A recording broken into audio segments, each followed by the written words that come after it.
Bismillahirrahmanirrahim.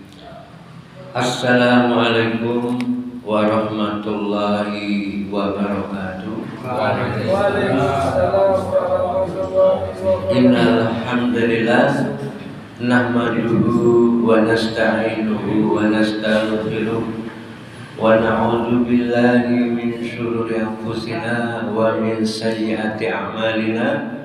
May yahdihillahu fala mudilla lahu wa may yudlilhu fala hadiya lahu. Asyhadu an la ilaha illallah wa asyhadu anna Muhammadan abduhu wa rasuluh. Allahumma shalli wa sallim ala sayyidina Muhammad wa ala ali sayyidina Muhammad. A'udzu billahi minasyaitonir rajim. Bismillahirrahmanirrahim. Wa man ahsanu qawlan mimman da'a ila Allah wa 'amila shalihan wa qala innani minal muslimin. Qala Nabiyyu sallallahu alaihi wasallam, "Man yuridillahu bihi khairan yufaqihu fid-din." Shadaqallahul azim wa shadaqa rasulul karim. Alhamdulillah, Bapak, Ibu-ibu, jamaah sholat subuh yang dirahmati oleh Allah Subhanahu wa Ta'ala, dan kaum muslimin muslimat, mukminin mukminat dimanapun berada sampai hari kiamat kelak ini. Jadi kalau kita menyampaikan sesuatu itu, Allah SWT melihat kepada keniatan kita. Meskipun kita hanya beberapa orang di sini ya saat ini, ketika kita kemudian niat untuk menyampaikan hal ini kepada seluruh umat manusia sampai hari kiamat kelak, itu nanti Allah sendiri yang akan menyampaikan, dan pahalanya mengikut niat kita. Niatnya menyampaikan kepada seluruh umat manusia sampai hari kiamat, ya nanti pahalanya mengikut. Maka ini penting sekali. Seperti Nabi Ibrahim alaihissalam, waktu itu Nabi Ibrahim hanya diperintah, "Dah, kamu seru umat manusia." Ya Allah, bagaimana suara saya bisa sampai kepada anak keturunan saya? Suara saya paling hanya sampai sejauh itu. Sekeras-keras saya menyuruh, paling hanya sampai sejauh itu. Sudahlah, kamu urusannya taati saja perintahku. Itu nanti urusanku untuk menyampaikan seruan kamu kepada umat manusia. Ternyata betul. Karena niatnya menyampaikan, mengajak kepada seluruh umat manusia sampai hari kiamat. Sampai detik ini orang semakin banyak memenuhi panggilan Nabi Ibrahim alaihissalam naik haji sampai hari kiamat ya. Sehingga ini penting sekali. Kemudian yang kedua, Bapak Ibu sekalian, kita itu kepingin mendapatkan kebaikan ya. Pingin rezekinya lancar, pingin sehat, pingin selamat, pingin bahagia, pingin segala kebaikan. Apa bisa kita mendapatkan semuanya itu? Bahkan pingin yang terbaik ya. Semua yang terbaik di dunia ini kita menginginkan. Tidak hanya itu, di dunia kan hanya sebentar, hanya sesaat, dan kenikmatannya juga kenikmatan begitu. Saya kepingin yang terbaik nanti di akhirat dan kekal abadi. Mungkinkah? Ya, sangat mungkin. Bahkan kita wajib punya keinginan seperti itu, ingin yang terbaik. Segala kebaikan di dunia, segala kebaikan di akhirat. Lalu caranya bagaimana? Gampang. Kalau Allah ridho, itu akan diberikan semuanya. Jadi rahasianya, apapun yang kita kerjakan, niatkan hanya mengharap ridho Allah. Maka nanti akan mendapatkan segala-galanya. Walaupun kita ya hari-hari rutin setiap minggu ataupun kita mengerjakan apapun yang kita niatkan mengharap melaksanakan perintah Allah Subhanahu wa Ta'ala, ketika kita tidak lupa, ya Allah, aku ini mengharap ridho Engkau ya Allah, semoga Engkau ridho, itu nanti mendapatkan segala-galanya. Dikira santar lagi mama, aku jadi panik.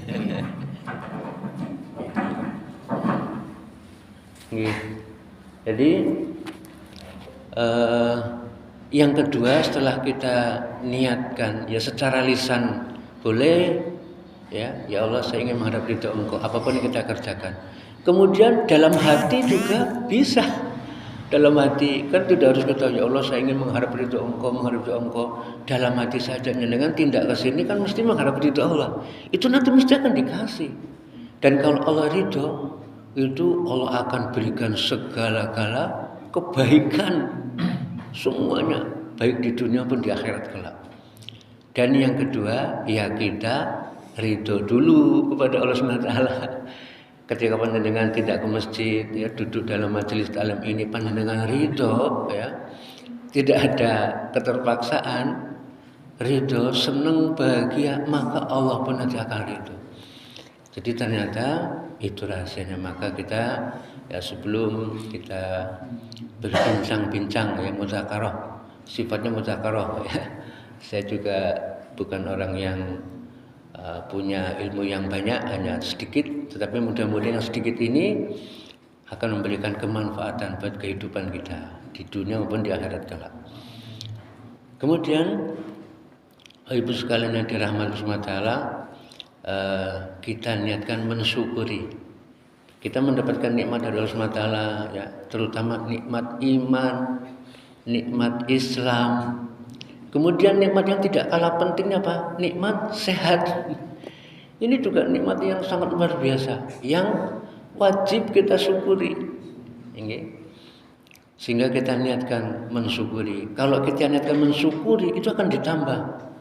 Kita niat mensyukuri kesehatan kita akan ditambah, semakin sehat semakin sehat. Niat mensyukuri keislaman kita akan ditambah, nanti kepahaman kita hari-hari semakin meningkat, kita kepahamannya terhadap Islam.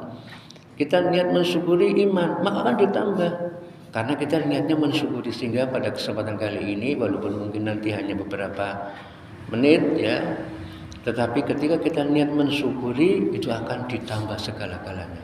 Keimanan kita akan disempurnakan, kepahaman kita akan disempurnakan, kesehatan kita akan disempurnakan. Misalnya Ibu sekalian yang dirahmati SWT, pada kesempatan kali ini saya akan menyampaikan sesuatu yang tadi merupakan salah satu nikmat dari Allah SWT yang wajib kita syukuri. Karena dengan nikmat ini merupakan kunci sehingga kita bisa merasakan nikmat-nikmat yang lain. Makan jadi enak, tidur jadi nyenyak, bekerja jadi nyaman. Kalau kita sehat. Sehat ini satu kenikmatan yang wajib disyukuri. Ya. Ini sehat itu apa sih? Ini saya akan sampaikan dulu. Sehat menurut definisi WHO, yaitu Badan Kesehatan Dunia. Apa itu? Mereka mendefinisikan kesehatan itu apa? Keadaan yang sempurna, baik fisik, mental maupun sosial. Tidak hanya terbebas dari penyakit atau kelemahan atau cacat. Jadi WHO saja itu paham yang namanya sehat itu ya kesempurnaan. Sempurna fisiknya, rohaninya, sosialnya. Bukan hanya sekedar yang penting orang lara. Ya, yang penting saya nggak sakit, bukan begitu. Jadi WHO saja, orang-orang ahli dunia saja memahami seperti itu. Lalu bagaimana Islam mengajarkan apa itu sehat? Islam lebih hebat lagi. Islam itu lebih tinggi, paling tinggi, dan tidak akan ada yang bisa menandingi ketinggian Islam. Islam mengajarkan sehat itu komplit, lebih lengkap, sempurna. Bukan hanya sempurna kesehatan, masalah-masalah keduniaannya, tetapi juga sempurna apanya? Imannya, sempurna amalnya, ya. Sempurna agamanya. Tidak hanya itu, Islam mengajarkan kepada kita semua tidak hanya untuk sehat dunia saja, tetapi akhiratnya juga nanti sehat, sempurna. Jadi sehat itu adalah sempurna. Sempurna nanti mendapatkan kedudukan di sisi Allah SWT, mendapatkan ridho, dimasukkan ke dalam surga dengan surga yang sangat tinggi sekali. Nah, itulah yang diajarkan Islam. Jadi sehat menurut Islam itu jauh lebih tinggi, jauh lebih sempurna dan kekal abadi, tidak hanya di dunia saja. Ini mudah-mudahan dengan kita sedikit mengetahui tentang masalah kesehatan ini, Allah SWT akan berikan kepahaman kepada kita tentang sehat, dan Allah berikan hakikat sehat. Bukan hanya sekedar yang penting orang lara, tidak hanya begitu. Nah, kemudian Kanjeng Nabi Muhammad SAW itu contoh kita, ya. Segala sesuatu kita mencontoh kepada Kanjeng Nabi supaya kita mendapatkan keridhaan, pahala, kecintaan. Jadi Kanjeng Nabi itu memang sehat, ya. Sehat yang sempurna. Sebetulnya Kanjeng Nabi itu tidak pernah sakit, gak pernah sakit. Artinya apa? Ketika kita sehat, itu sesungguhnya kita lagi mencontoh Kanjeng Nabi. Berapa tahun coba kita sehat, ya? Yang namanya amal ibadah itu akan mendapatkan pahala yang sebanyak-banyaknya kalau yang pertama dikerjakan amal itu selama mungkin, ya. Semakin lama ya semakin banyak pahalanya. Ibadahnya dikerjakan semakin lama semakin banyak.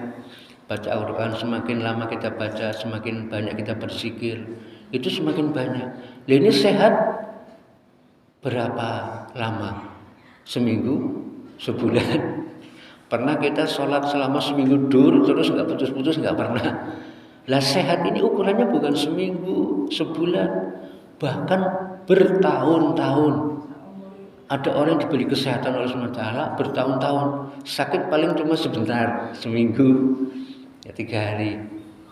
Dari segi waktu sehat itu lama. Kemudian kedua, pahala itu akan diberikan sempurna kalau orang itu ridho, ikhlas. Kira-kira kalau kita sehat ikhlas enggak? Ikhlas. Enggak ada orang kayak ya sehat terus kayak orang ikhlas, kayaknya enggak mungkin. Yang ora ridho kayak sehat terus enggak mungkin. Orang sehat itu pasti ikhlas, pasti ridho. Coba. Ya. Cuman sayang sekali lupa dipasang niat. Ini pentingnya niat, hati-hati, ya. Ketika sehat itu kadang kita malah lalai. Coba kalau kita pasang niat, ya Allah, saya sehat ini niat mencontoh kekasih Engkau Kanjeng Nabi. Kanjeng Nabi kan sehat, saya sehat, ini saya niat. Itu pahalanya ya Allah. Besar sekali, ya. Jadi kita ini sekarang kan diberi sehat oleh SWT, monggo ya kita pasang niat. Jangan lupa niat apa? Mengharap ridho Allah, niat mencontoh Kanjeng Nabi sehingga pahalanya besar, dan niat dalam sehat ini kita kerjakan perintah-perintah SWT dengan sebaik-baiknya. Meskipun demikian, Kanjeng Nabi itu dibikin sakit, ya, dalam tanda kutip dibikin sakit oleh Allah SWT. Kalaupun dikatakan sakit, Kanjeng Nabi sakit cuman 2 kali saja seumur hidup. Kita berapa kali? Sebulan 3 kali. Aduh, pilek, pusing, ya. Tapi Kanjeng Nabi cuma 2 kali. Kalaupun itu dikatakan sakit. Yang pertama karena Kanjeng Nabi waktu itu diracun sama seorang Yahudi, perempuan Yahudi, mau membunuh Kanjeng Nabi, diracun. Tapi malaikat memberitahu hati-hati, Kanjeng Nabi di makanan itu ada racun. Tapi kadung sudah sedikit menggigit, ya, kemudian dikeluarkan, tapi efeknya luar biasa. Maka Kanjeng Nabi mengalami sakit. Ya itu wajar kan, orang sehat diracun yang mesti mual, pusing, muntah. Kadang kalau racunnya itu keras ya sampai meninggal dunia. Ada juga sahabat yang meninggal pada waktu itu karena termakan racun. Kemudian sakit yang kedua Kanjeng Nabi ketika akan sedo. Ya wajar, orang akan meninggal dunia mesti kan keluhannya banyak. Sesak nafas, ya, pusing dan sebagainya, panas dan sebagainya, penderitaan yang lain. Jadi kalaupun dikatakan Kanjeng Nabi sakit itu hanya 2 kali. Apa hikmahnya, ya, sakit ini? Masya Allah luar biasa, ya. Orang kalau tidak sakit itu sombong. Jadi ternyata sakit itu juga ada hikmahnya. Memang betul, ya, ketika kita sehat itu luar biasa, ya, mencontoh Kanjeng Nabi sehat terus, ya, dan pahalanya besar. Tetapi namanya manusia biasa, dijaga seperti apapun kadang sakit juga. Jangan khawatir, ya. Sakit ini akan menggugurkan dosa-dosa, ya. Di sini ada yang disebutkan, ya, tidaklah menimpa seorang muslim suatu keletihan, penyakit, kecemasan, kesedihan, ya, kesulitan, kesakitan, ya, dan bahkan hingga duri yang menusuknya, duri kecil menusuknya, itu melainkan dengan semua itu Allah akan menghapus segala kesalahannya. Bapak Ibu, kita itu salahnya ada atau enggak? Banyak ada. Salahnya sedikit atau banyak? Banyak atau banyak sekali? Banyak sekali. Banyak sekali atau sangat banyak sekali? Sangat banyak sekali. Salah kita itu diakui tidak diakui. Ya, hanya saja kadang kita tidak menyadari, tidak mau mengakui salahnya banyak. Tetapi Allah SWT karena cintanya kepada kita, kasih sayang pada kita, Allah enggak tega. Ini hambaku, kesalahannya, dosanya kalau saya hapus nanti di akhirat, kasih. Menghapusnya di akhirat dengan apa? Bukan dengan air rinso, bukan dengan air laut, bukan, dengan api. Apinya api neraka, ya. Tapi Allah sayang, janganlah kasihan. Udahlah di dunia saja, kasih sakit, kasih masalah, mumet, kasih capek, nembe nyambut gawe kesel, capek, ngantuk, lelah, tertusuk duri. Jangan kita mengeluh. Kayak kiye nyong larang mumet apa sih itu? Saya waktu di rumah sakit Singkil dulu, waktu itu saya di UGD, ada pasien masuk UGD, dirawat. Itu keluarganya ngomong, nyong ki salah apa sih donge ya, bisa nih untuk musibah kayak ki salah apa donge. Innalillahi. Yang pertama tidak merasa dia itu salah, ngomong kayak gitu saja sudah salah dia, dan salah-salahnya tidak pernah disadari. Salah apa sih nyong? Banyak salahnya. Dan ketika kemudian Allah memberikan musibah, itu bukan berarti Allah benci, bukan Allah tidak suka. Kadang kita tidak punya salah, tapi Allah ingin meningkatkan derajat kita, ingin menghapus kesalahan kita, gitu. Jadi Kanjeng Nabi dibikin sakit oleh Allah, hikmahnya besar. Kalau saja Kanjeng Nabi nggak pernah sakit, rugi orang-orang yang sakit. Wis lara, duit tenteng akeh, orang nyambut gawe, ya orang bisa nang dindi, sedih. Dan tidak ada contohnya dari Kanjeng Nabi. Kon larang, laka contohnya Kanjeng Nabi sehat terus seandainya. Maka orang yang sakit itu rugi. Tapi tidak, dengan rahmatnya Allah, Kanjeng Nabi dijadikan sakit.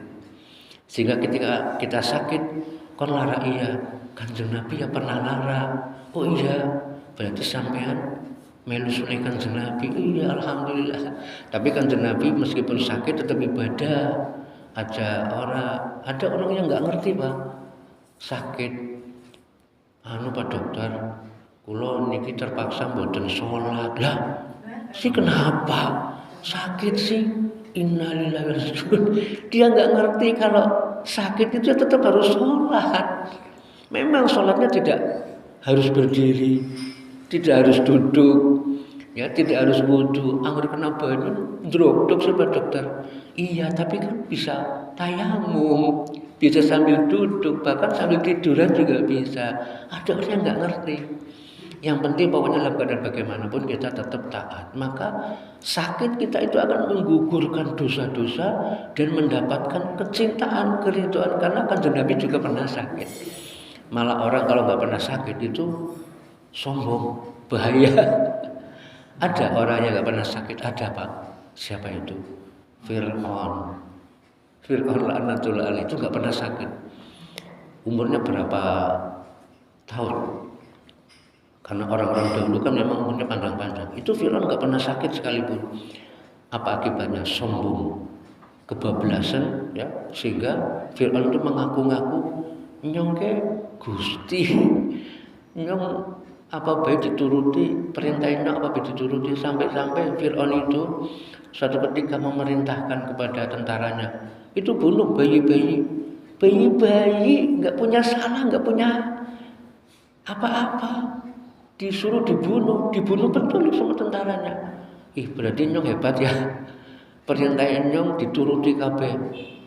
70.000 bayi dibunuh tanpa salah. Lah, Fir'aun kebablasan karena sehat terus nggak pernah sakit. Nyong berarti Gusti Tuhan. Nah, itu jadi berbahaya. Ya, itulah hikmahnya sakit. Maka tadi kita bersyukur Allah SWT telah menjadikan Kanjeng Nabi sebagai panutan kita, sehat yang panjang dan sakit juga, sehingga kita mendapatkan kebaikan semuanya. Mengapa Kanjeng Nabi itu sehat? Ya, kok sehat? Sehatnya lama, kalaupun sakit hanya sebentar saja. Kan kita pingin ya sehat yang seterusnya, sehat selama-lamanya, sehat yang seutuhnya. Tadi kan definisi sehat kan sehat yang utuh, tidak hanya sehat di dunia, sehat di akhirat. Nah, inilah yang dijadikan moto klinik Haja Mafrod, sehat seutuhnya, sehat selama-lamanya. Jika kita ingin siapapun yang datang ke klinik kita hendaknya memahami ini dan memohon sama-sama berusaha agar Allah berikan kesehatan yang seutuhnya, tidak hanya sekedar sementing mari, tapi sehat seutuhnya dan sehat selama-lamanya sampai nanti di hari kiamat kelak. Di antaranya adalah satu hal, yaitu apa? Sholat. Nah, ini penting ya. Ini ternyata sumber kekuatan kita, sumber sehat. Kanjeng Nabi kenapa sehatnya itu sempurna? Karena Kanjeng Nabi sholatnya sempurna. Yang pertama apa? Kanjeng Nabi senantiasa berjamaah sholat fardunya. Maka pastikan Bapak Ibu sekalian, ya khususnya bapak-bapak ini, ya, nun sewu, wajibkan diri kita kalau sholat fardu itu berjamaah. Kalau ibu-ibu bagaimana? Boleh, ya. Boleh ibu-ibu bersama, boleh, tidak dilarang. Tapi kalau di rumah juga tidak mengapa, tidak wajib, ya. Akan mendapatkan pahala yang sempurna juga. Kumpulnya kita bapak-bapak, berjamaahnya kita di masjid itu ternyata luar biasa. Akan memberikan kekuatan, akan memberikan daya tahan tubuh dengan kumpulnya kita, dengan berjamaahnya kita. Itu kumpulnya saja. Mengapa? Kita kalau berkumpul berdekat-dekatan dengan orang yang punya penyakit, apalagi penyakit menular, kira-kira bagaimana? Ketularan. Kita berada di suatu lingkungan yang penuh dengan kuman penyakit, orang-orang yang berpenyakit menular, kita mesti ketularan. Logikanya begitu juga kalau kita kumpul dengan orang-orang yang sehat, orang-orang yang sempurna, maka kita akan tertular. Semakin banyak kita berkumpul, menyatu dengan orang-orang yang sehat, kuat, itu kita juga tanpa disadari kita akan diberi kekuatan, daya tahan tubuh. Makanya ya, insya Allah orang-orang yang rajin berjamaah, ya, tidak pernah ketinggalan berjamaah, itu diberi kekuatan Allah SWT. Tanpa sadar kekuatan ya, fisiknya, daya tahan tubuhnya, kekuatan iman, kekuatan aman itu akan terjaga dengan kita berjamaah. Ya. Contoh juga sesuatu yang hanya bisa dikerjakan secara berjamaah. Ya. Kita punya organisasi Muhammadiyah. Mungkinkah kita bisa mendirikan klinik yang begitu banyak, rumah sakit, ya, pendidikan dan sebagainya, amal usaha yang begitu banyak, yang begitu hebat? Mungkinkah kalau kita sendirian? Tidak mungkin.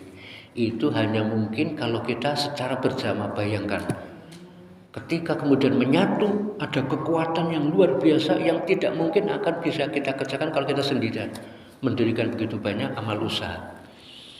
Nah, sholat pun juga begitu. Pastikan kalau kita mengerjakan sholat fardu wajib berjamaah, wajibkan diri kita, maka kita akan mendapatkan sesuatu yang tidak akan mungkin bisa didapatkan ketika kita sholat sendirian. Memang betul dari pahala dikabarkan 27 derajat. Oh, kalau begitu ini saya ketinggalan, ini saya tak sholat 27 kali lipat ya. Walaupun kita mampu 27 kali lipat, tapi tidak mendapatkan keberkahan yang lain. Jadi ini rahasia kekuatan daya tahan tubuh ya, yang Allah berikan kepada orang yang rajin berjamaah. Ya. Kemudian Mengapa kita juga, tadi kan sakit juga ada hikmahnya. Mengapa kepada orang-orang yang sakit kita juga harus banyak-banyak menengok orang yang sakit. Ya.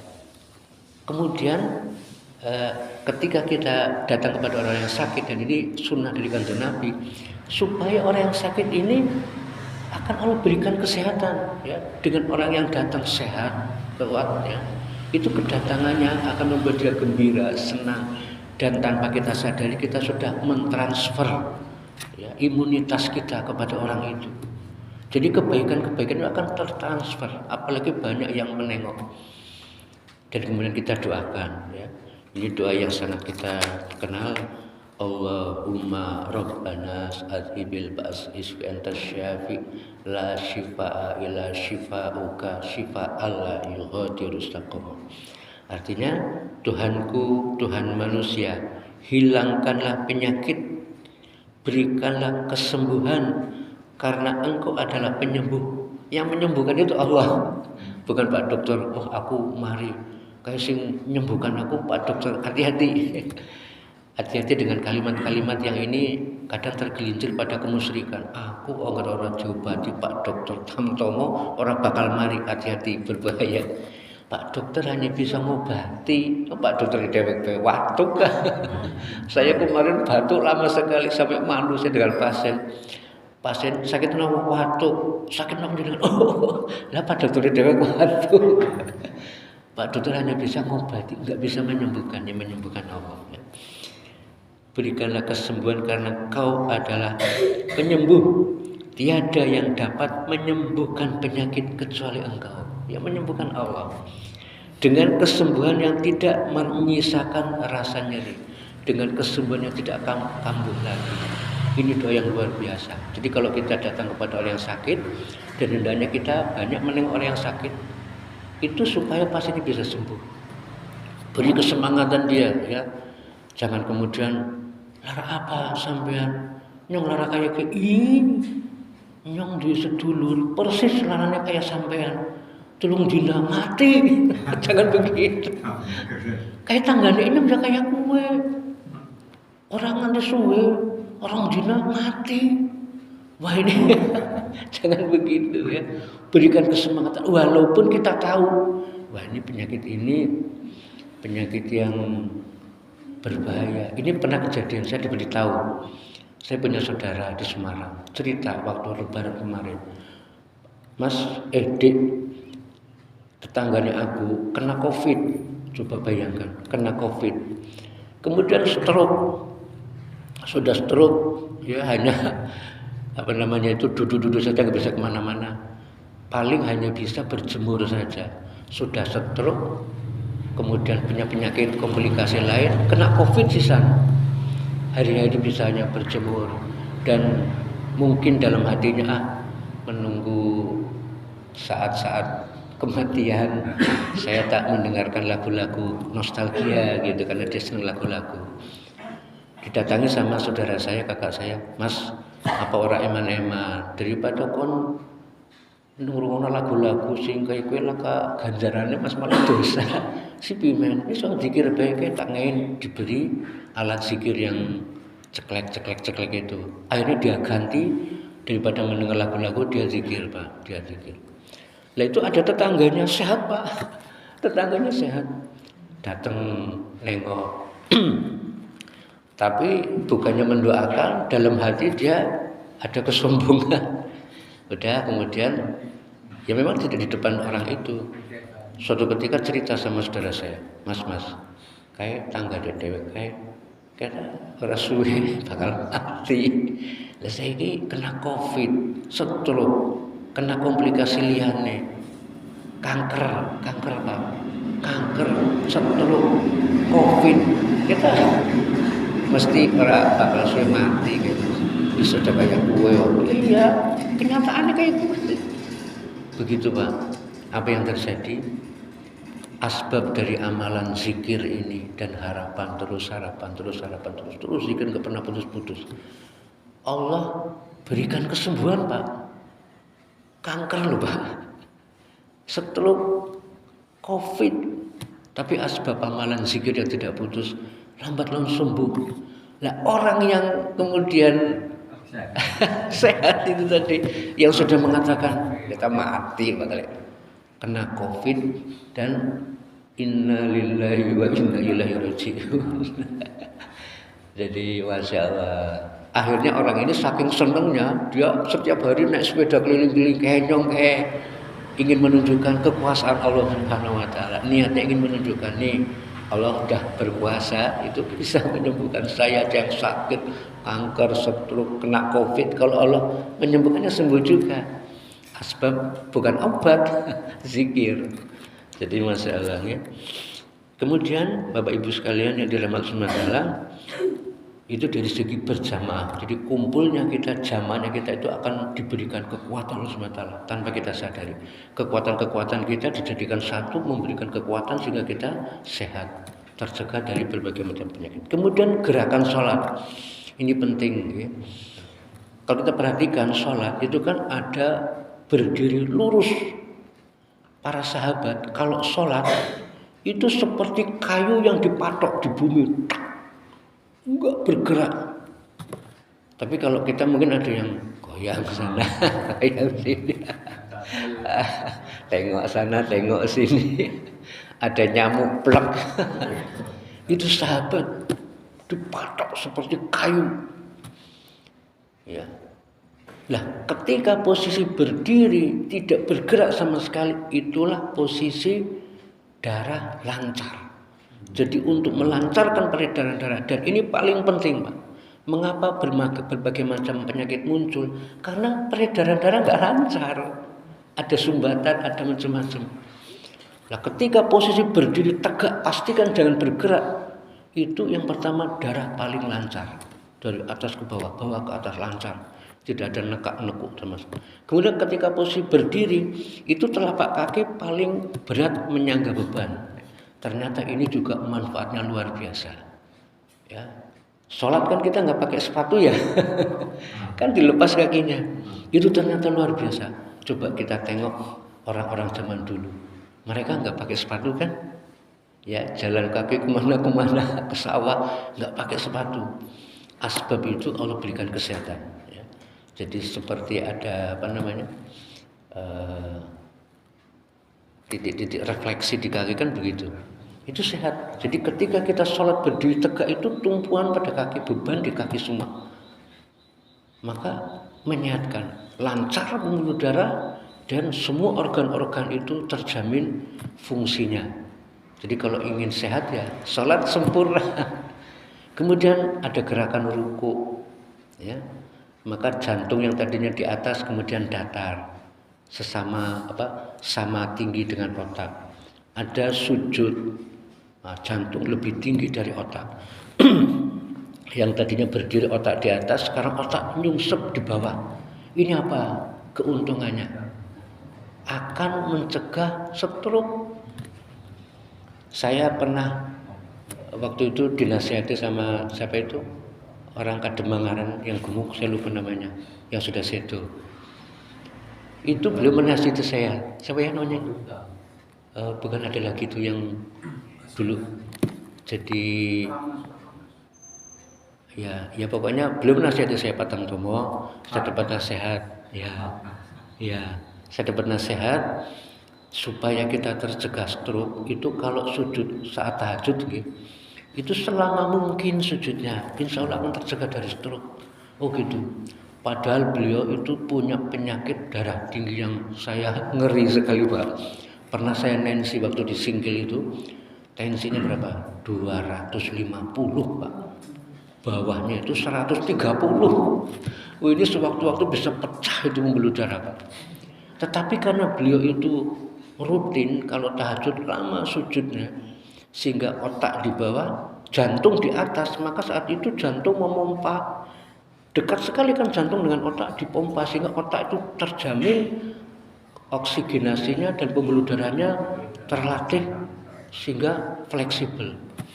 Sampai beliau sedo tidak ada saya temukan tanda-tanda stroke. Betul. Jadi ini kalau kita ingin terbebas ya, tercegah dari stroke insya Allah. Orang kalau kena stroke kan ya Allah menderita sekali Nah ini. Jadi gerakan-gerakan. Kemudian ketika kita ruku itu ada yang meregang otot kan begitu.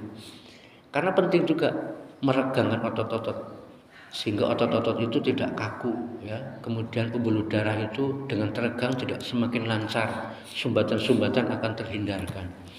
Kemudian juga posisi jantung yang berubah-ubah yang tadinya tegak sejajar kemudian nungging seperti itu akan menguatkan, menyehatkan dari jantung. Kemudian juga akan mencegah dari berbagai macam penyakit. Masuknya kuman penyakit itu dari mana Bapak Ibu sekalian? Dari lubang-lubang mulut, hidung, telinga, ya. Itu sumber masuknya penyakit. Tapi subhanallah, orang kalau wudunya sempurna 5 kali itu kita cuci lubang-lubang itu Pak. Ya, telinga, hidung, ya kita semprotkan. Jadi kalau wudhu itu jangan hanya sekedar, tapi betul-betul air itu masuk sampai nyenggerak. Itu penuh kuman itu dibersihkan itu 5 kali dibersihkan sehingga sehat, ya, tidak bisa kena penyakit. Apalagi kemudian ada orang yang kalau setiap kali sholat itu mandi ada. Ya itu bagus lagi, luar biasa ya. Sehingga secara fisik itu orang itu tercegah ya. Dengan catatan tadi tumak ninah, ketika berdiri tegak ya tegak lurus, ketika ruku ya tumak ninah, ketika sujud ya tumak ninah ya, itu menyehatkan. Tetapi kalau tidak seperti itu apa yang terjadi? Hancur semua. Nun sewu, ada kan orang yang taraweh 23 rakaat hanya 7 menit Pak. Innalillahi wa inna ilaihi raji'un. Itu koclak semua itu Pak. Jantungnya, otaknya semuanya hancur semuanya itu. Enggak ada tumanina sama sekali. Jadi jangan pernah. Saya pernah sekali makmum itu ya, karena waktu itu terpaksa, jadi pas saya itikaf 40 hari dibagi-bagi tugas, kamu ke sana kamu ke sana. Saya waktu itu bulan Ramadan, saya dapat tugas ke satu mushola 2 orang. Innalillahi bacaannya enggak jelas. Padahal kan yang namanya bahasa Arab kan panjang pendeknya, kalau salah itu kan salah juga artinya. Sudah bacanya enggak jelas, gerakannya enggak ada tumanina sama sekali. Saya batin innalillahi wa inna ilaihi raji'un. Ini setiap tahun seperti ini. Ramadan yang harusnya mendapatkan keberkahan rusak semuanya, badannya, apalagi di sisi Allah nanti. Sholat seperti ini nanti ibaratnya kain buruk yang akan dilemparkan ke muka orangnya. Tapi kalau tumanina itu luar biasa dari segi fisik.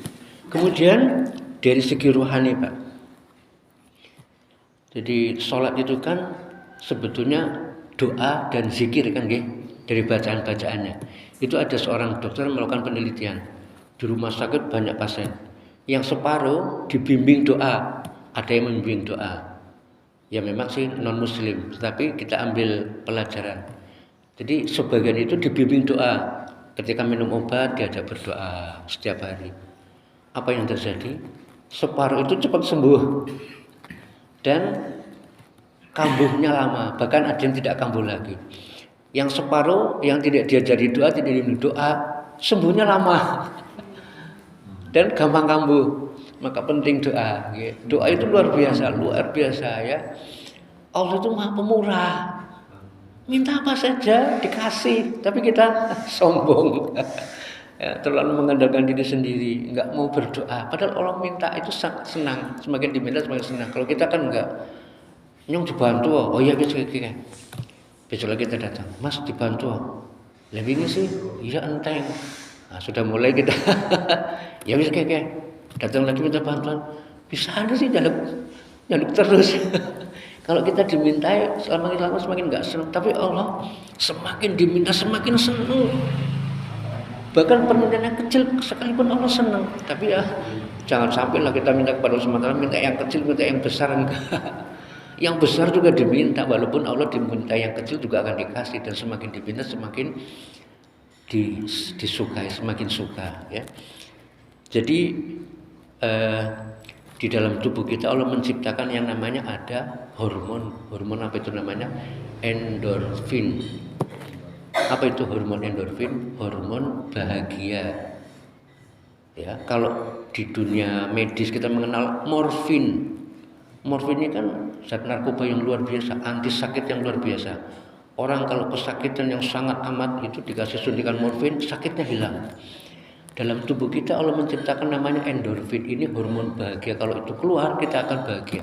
Makanya orang-orang ketika habis sholat, habis baca Quran, zikir, hormon endorfin keluar. Apa yang terjadi? Tenang kan? Bahagia kan? Bahagia. Jadi kebahagiaan itu hanya Allah berikan pada orang-orang yang taat pada Allah. Dalam setiap amal agama di situ kemudian Allah janjikan kebahagiaan. Mengapa? Karena ternyata dalam setiap amal agama memicu hormon yang di otak kita yang namanya endorfin dari yang namanya pusat hormon kelenjar pituitari, ya, keluar endorfin. Maka setiap orang yang taat pada Allah dia akan tenang hidupnya, akan ada kepuasan, bahkan hilang rasa sakit. Kalau betul-betul sempurna. Sahabat Ali pernah dipanah Pak, plek. Panah itu masuk ke kaki, dicabut nggak bisa, namanya panah kan seperti ini bentuknya, nggak bisa dicabut. Caranya ya satu-satunya ditembuskan, bablas tembus kemudian dipotong. Wah, itu kan sakit luar biasa. Gimana ini? Nggak ada obat anti nyeri. Udah gini aja kata sahabat Ali. Nanti saya sholat, ketika saya sujud cabut ya. Sahabat Ali sholatnya kan sempurna, hormon endorfinnya keluar.